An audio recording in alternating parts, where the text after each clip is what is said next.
दोस्तों नमस्कार, मैं जगन्नाथ गौतम देश रोजाना यूट्यूब मंच पर आपका स्वागत है। दोस्तों, भारत की राजनीति में अब ये एक और बहस छिड़ गई है कि क्या राहुल गांधी पीएम मटेरियल हैं, यानी क्या राहुल गांधी में देश के प्रधानमंत्री बनने की सभी क्षमताएं, खूबियां हैं। तो दोस्तों, इस सवाल का जवाब तो हाँ में ही है। और मैं ही नहीं, लाखों लोग ये मानते हैं कि आज नहीं तो कल राहुल गांधी देश के प्रधानमंत्री बनेंगे। और बनेंगे तो उसके कारण हैं, उनमें वो सब क्षमताएं हैं, खूबियां हैं जो एक किसी भी देश के बेहतरीन सर्वगुण संपन्न प्रधानमंत्री में होनी चाहिए। दोस्तों, ये मैं क्यों कह रहा हूं? मैं ना तो कांग्रेस का समर्थक हूं, ना कांग्रेस का चवन्नी भर का कोई मेंबर हूं, लेकिन दोस्तों, देश का हर नागरिक ये चिंतन मनन जरूर कर रहा है कि मोदी जी नहीं तो कौन,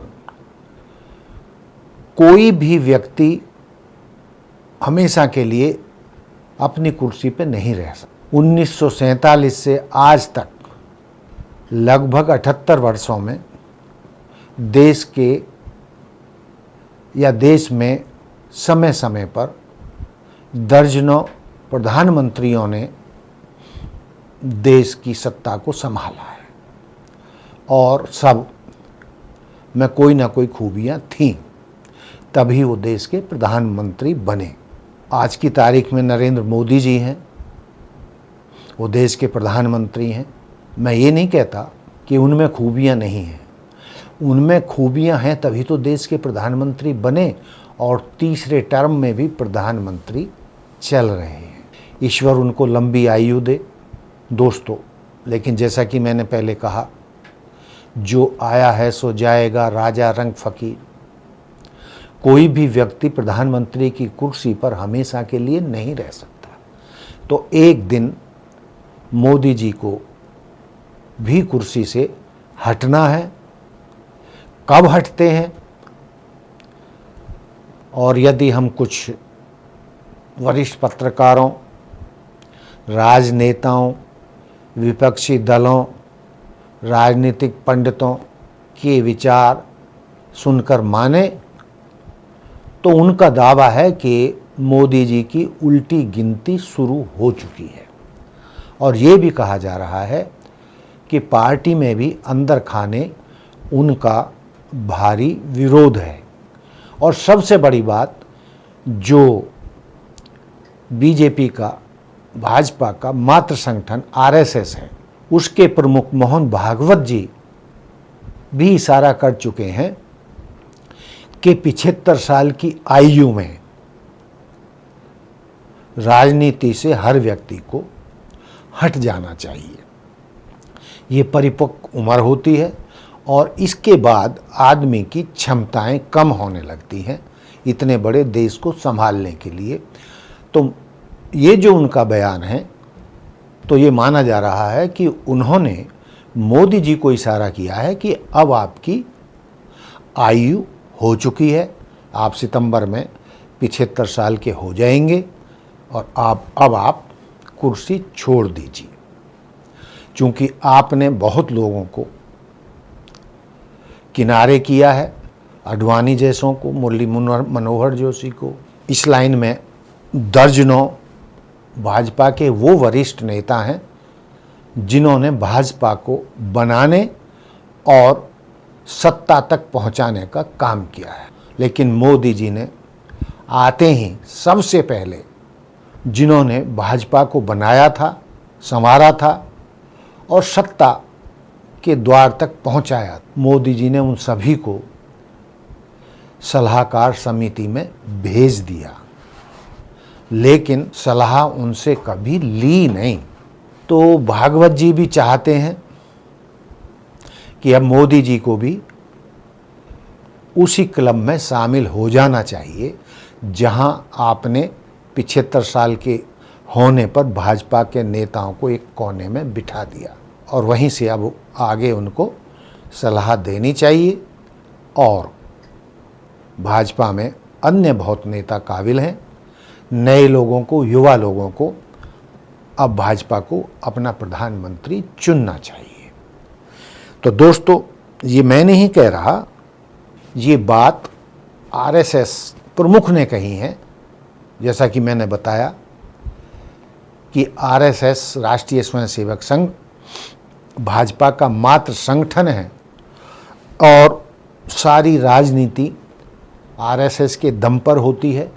भाजपा को यहाँ तक पहुँचाने में आरएसएस की बड़ी भूमिका रही है, क्योंकि आरएसएस के स्वयंसेवक, मेंबर, सदस्य हर शहर, गांव के कोने कोने तक में फैले हुए हैं, जो भाजपा के लिए जमीन तैयार करते हैं, भाजपा को सत्ता में लाने के लिए और चुनाव में जिताने के लिए अपना खून पसीना एक करते रहे हैं। तो दोस्तों, मोहन भागवत जी आरएसएस प्रमुख हैं और उनके इशारे को अनदेखा नहीं किया जा सकता। अब माना तो ये भी जा रहा है कि मोहन भागवत जी की भी उम्र अगले महीने 75 की हो जाएगी, और संभवतया जब उन्होंने कथित रूप से मोदी जी के लिए इशारा किया है तो ये बात उन पर भी लागू होती है। और ऐसा लगता है कि 75 की आयु होने पर मोहन भागवत जी भी अपने पद से त्याग देंगे, त्याग पत्र दे देंगे और किसी नए व्यक्ति को आरएसएस का प्रमुख चुना जाएगा। और उसी तर्ज पर आरएसएस चाहता है कि मोदी जी सम्मान के साथ 75 साल के होने पर अपनी कुर्सी छोड़ दें और किसी नए योग्य व्यक्ति के लिए जगह खाली करें। तो दोस्तों, हमने बात शुरू की थी कि क्या राहुल गांधी पीएम मटेरियल हैं, क्या उनमें वो सब क्षमताएं हैं, खूबियां हैं जो उन्हें देश का प्रधानमंत्री बनाया जा सके, और क्या वो देश को संभाल सकते हैं एक प्रधानमंत्री के रूप में। तो मैंने कहा था, मैंने क्या, बहुत लोगों, देश के लाखों करोड़ों लोगों की ऐसी आवाज़ है, सोच है कि बिल्कुल राहुल गांधी में वो सारी क्षमताएं हैं जो एक किसी प्रधानमंत्री बनने के लिए किसी नेता में होनी चाहिए। और उसके कारण भी गिनाए जाते हैं कि राहुल गांधी को अब राजनीति का लंबा अनुभव हो चुका है। 20 साल से वो सांसद हैं, लोकसभा के सदस्य हैं। 2004 में वो पहली बार चुनाव लड़े थे और जीते थे, और 2024 में वो नेता प्रतिपक्ष भी बन गए। और नेता प्रतिपक्ष जो बनता है संसद में, वो प्रधानमंत्री के बाद दूसरे नंबर पर सबसे ज़्यादा महत्वपूर्ण नेता होता है। ये कहने की ज़रूरत नहीं है, आप सब बुद्धिजीवी हैं, पढ़े लिखे हैं, इस बात को आप जानते हैं। इस दौरान राहुल गांधी का देश की जनता से बड़ा जुड़ाव रहा है। उन्होंने जिस तरीके से देश में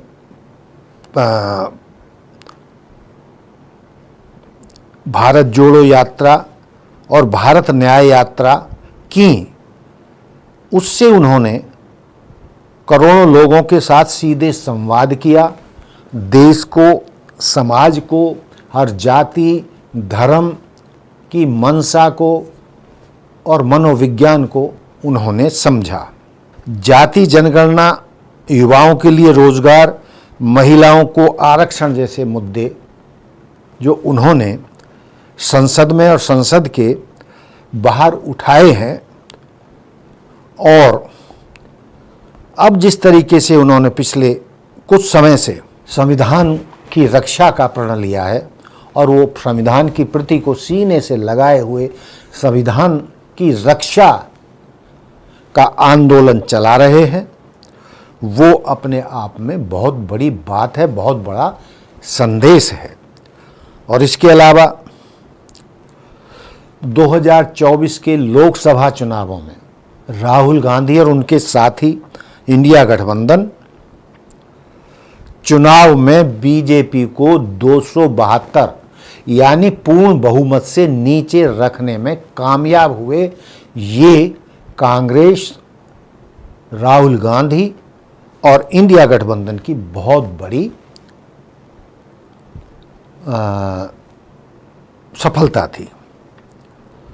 और इसके अलावा गाहे बगाहे राहुल गांधी विपक्षी संगठन इंडिया गठबंधन को एकजुट रखने में भी उनकी बड़ी भूमिका रही है। और फिलहाल अभी उन्होंने इंडिया गठबंधन के सभी प्रमुख दलों के नेताओं को डिनर पर बुलाया है, जिसमें वो आगे की भूमिका जो इंडिया गठबंधन की होनी चाहिए उस पर सबसे सलाह मशवरा करेंगे। और माना जा रहा है कि बिहार में जिस तरीके से सर का मुद्दा उठा है और उसमें अजीत अंजुम जो वरिष्ठ पत्रकार हैं देश के, उन्होंने जो उसमें खामियों के मुद्दे उठाए हैं, उनसे बिहार की राजनीति में उबाल आ गया है। और राहुल गांधी कोई चुनाव आयोग के खिलाफ भी कोई बम फोड़ने की बात कर रहे हैं, और वो समय समय पर कहते रहे हैं, मानते रहे हैं कि चुनाव आयोग ने वोटों की चोरी मध्य प्रदेश में भी कराई, महाराष्ट्र में भी कराई, हरियाणा में भी कराई, और अब बिहार में भी कराने जा रहा है। आगे बंगाल के चुनाव हैं, फिर तमिलनाडु के चुनाव हैं, फिर रोटेशन में ऐसे चुनाव आते ही रहेंगे। और इंडिया गठबंधन अब कमर कस चुका है राहुल गांधी के नेतृत्व में कि अब वो चुनाव आयोग को वोटों की चोरी नहीं करने देंगे। और जिस तरीके के आंकड़े आ रहे हैं कि एक एक लोकसभा सीट पर 65,000 से लेकर 1.5 लाख तक वोटें बढ़ाई गई या ज़्यादा गिनी गई, जबकि उतने वोटर नहीं थे, या अपने फायदे के लिए अपने सत्ता बल का फ़ायदा उठाते हुए अपने लोगों को भारी तादाद में हर लोकसभा और विधानसभा सीट पर हजारों की तादाद में वोटर बढ़ाए गए। और वो वोटर थे जिनको वो अपने पक्ष में लाने में भाजपा लाने में कामयाब रही और अपनी पार्टी के लोगों को जिताने में कामयाब रही। ऐसा लगभग तय माना जा रहा है। और इंडिया गठबंधन ये स्वीकार करता है और आगे वो ऐसा होना नहीं देना चाहता। राहुल गांधी इसके लिए पूरी ताकत लगा रहे हैं और उनका ये मुद्दा बड़ा है और उनका मानना है कि बिहार में हम आने वाले जो चुनाव हैं उसमें ये सब नहीं होने देंगे। इसके अलावा राहुल गांधी की साफ छवि है और बहुत ही सोच समझकर वो बोलते हैं, और जब वो लोकसभा में मुद्दे उठाते हैं तो भाजपा के बड़े बड़े नेता, उनमें मोदी जी और अमित शाह जी, राजनाथ सिंह और भी जो बड़े नाम हैं, वो भी बगलें झांकने लगते हैं और उनके सवालों के जवाब देने में भाजपा लगभग सफल नहीं हो पाती। देश के सामने राहुल गांधी के वो सवाल जो वो उठाते हैं, सत्ताधारी दल या सरकार उन सवालों के जवाब पूरी तरह नहीं दे पाता। जिस मजबूती से वो अपनी बात को रखते हैं निडर होकर, उन पर कितने मुकदमे लादे गए, उनसे 55-55 घंटे ईडी ने सवाल किए, लेकिन ये बंदा डिगा नहीं और 55-55 घंटे ईडी के सवालों के जवाब देता रहा। और डर तो उस व्यक्ति को छू ही नहीं गया है, सबसे बड़ी बात ये है।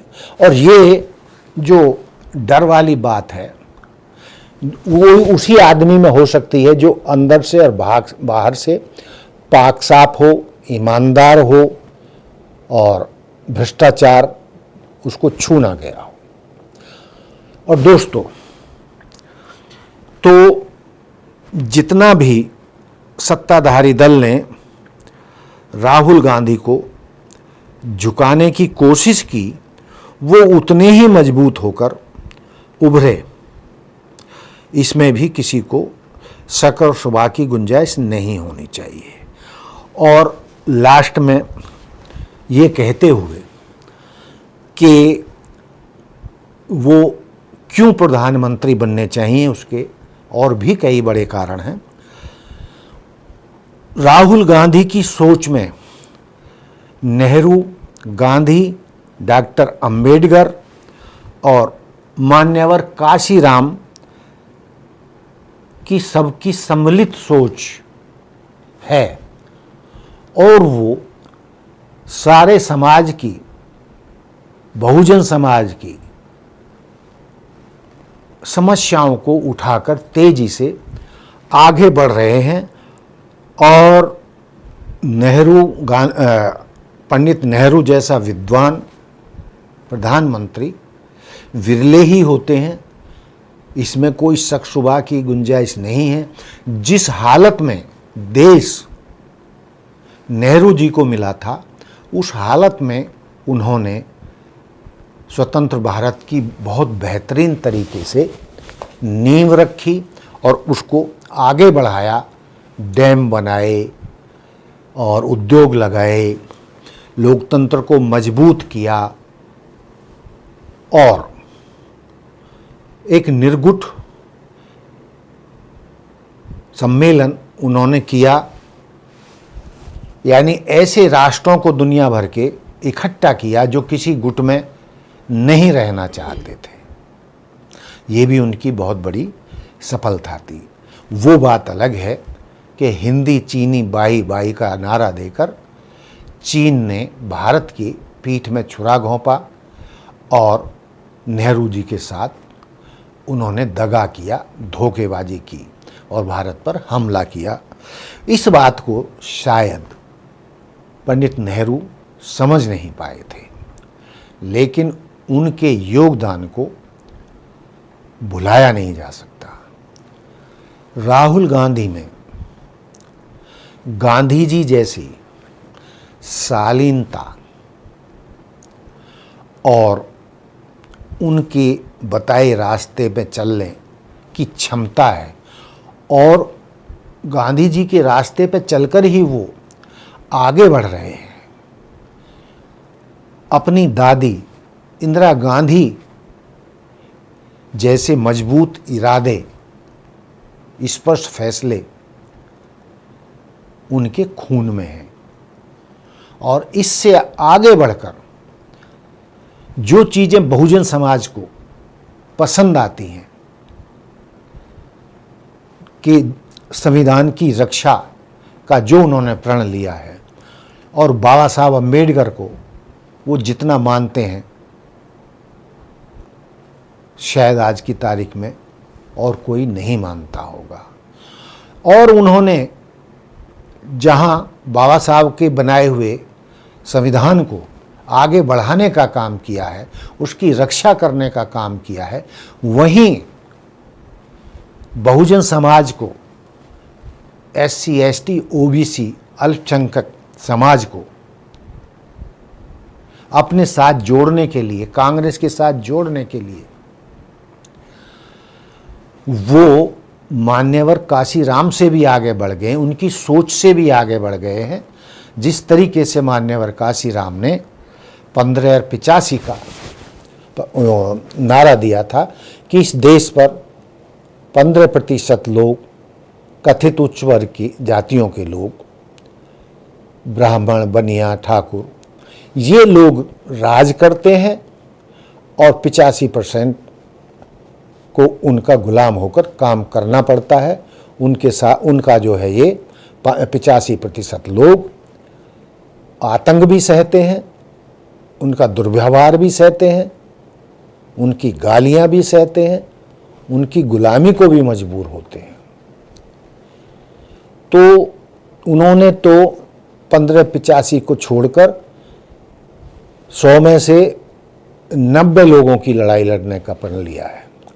उनका मानना है कि 100 में से देश की सारी संसाधन, नौकरियां, सब कुछ 10% लोगों के पास हैं 100 में से, और 90% लोग लाचार हैं।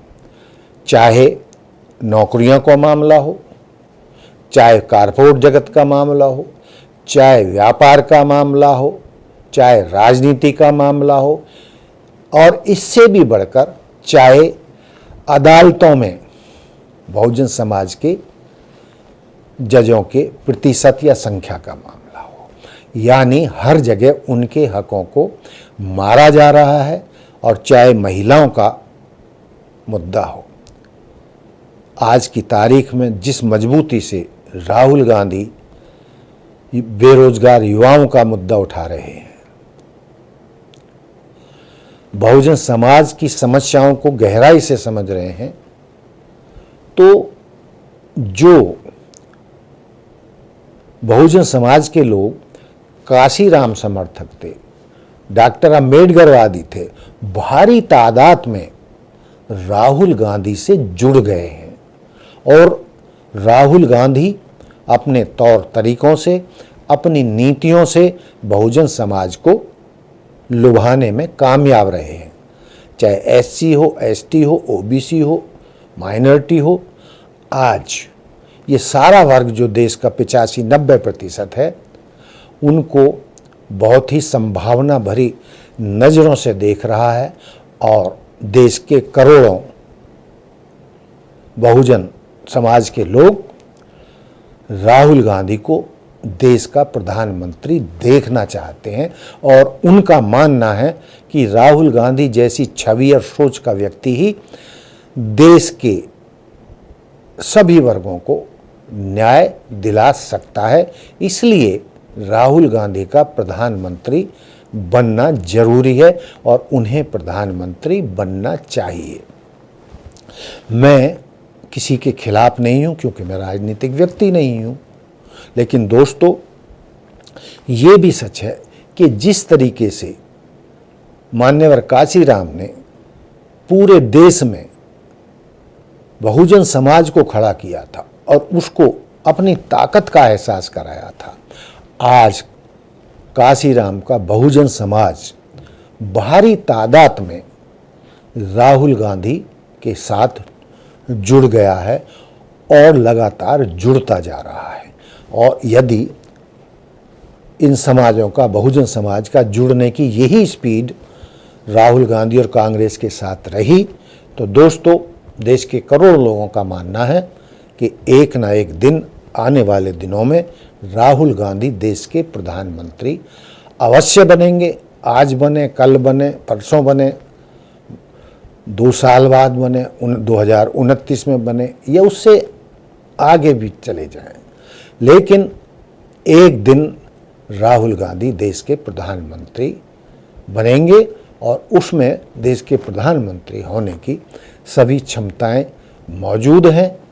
और जिस धर्मनिरपेक्षता की वो बात करते हैं, जातिवाद के खिलाफ खुलकर बोलते हैं और जाति जनगणना की वो बात पूरे देश में कर रहे हैं, और डॉक्टर अंबेडकर और मान्यवर काशीराम जी का नारा कि जिसकी जितनी संख्या भारी उसकी उतने हिस्सेदारी के मुद्दे को लेकर आगे बढ़ रहे हैं, तो इससे और ज़्यादा बहुजन समाज को क्या चाहिए।